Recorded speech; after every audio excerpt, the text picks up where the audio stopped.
1. The New Captain. 26th of October, 2002, 9:25 a.m. The remains of the Jade Garden restaurant. It was already nearly 24 hours since the explosion had ripped apart the Jade Garden restaurant. But the air was still thick with the smell of smoke and death.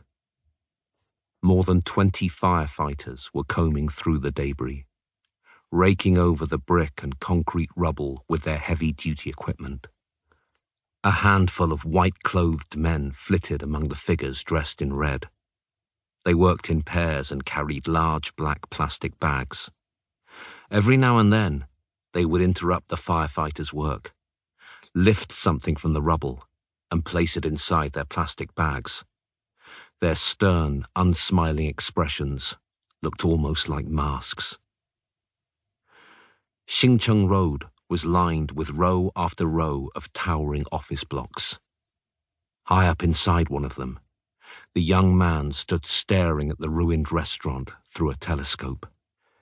He focused on every detail of the scene unfolding below him, and soon realized that the objects, the men in white, forensic scientists from the Provincial Police Department, were placing inside their black bags were human remains.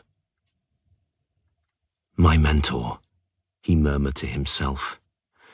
He felt both sad and resentful, but above all, he felt profoundly confused. His mentor had left him, despite all the assurances that the scarred man had given him 2 nights prior. It was hard to fight the feeling that his world had been torn apart, just like the restaurant outside the window. Who else but the scarred man, he thought, could answer the questions that gnawed at him? It's a path you have to take, his mentor had told him. It's your fate. The time had come for him to continue down that path.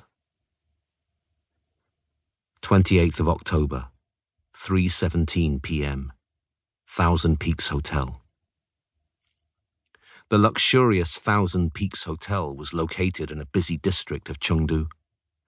Being a 5-star hotel, every one of its 36 floors was practically perfect in every detail. Teacher Wu Yinwu had never seen such opulence in all of his 58 years. He couldn't help but feel overwhelmed at the sight that greeted him as he entered the suite at the top of the hotel. When he gingerly lowered himself onto the astonishingly soft leather sofa, he placed both hands on his knees and carefully sat up straight, as though worried he might damage it. He was accompanied by 3 high school students, 2 young men and 1 young woman. It was immediately apparent that these youngsters were what most parents would describe as juvenile delinquents. Although they too marveled at the plush surroundings, they exhibited none of Teacher Wu's restraint. They tore around the suite, leaping over the furniture and playing with the massive flat-screen TV on the wall. One of the young men wore a large gold earring in his ear. When he tired of racing around the room, he flung himself onto the sofa next to the teacher. "Shit, this feels good," he said, with a malevolent chuckle.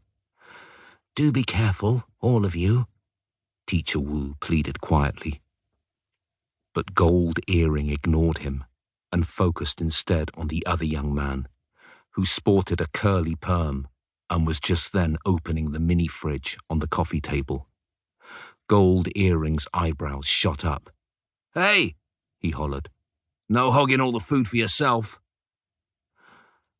When Curly pulled his head out of the fridge, he was clutching 2 bottles of beer. He tossed one to Gold Earring, opened the other for himself, tilted it to his lips, and took a satisfied sip.